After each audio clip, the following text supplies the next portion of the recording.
Francisco. Inaanyayahan po namin kayo na manood ng aming pagkatanghal ng mga awiting pamasko na may temang Tayo'y Mga Siyawin.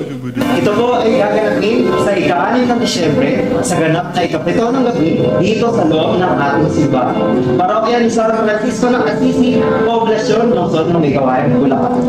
At ito po ay bukas at libre sa lahat ng mga nagnanais na manood. Kaya naman, Halina't tayo'y magkaisa bilang isang pamayanang nag-aari ng papuri at pasasalamat sa Diyos sa pamamagitan ng musika. Ang wikang nagbubulong sa ating mga puso tuwing Pasko. Kaya, Sire!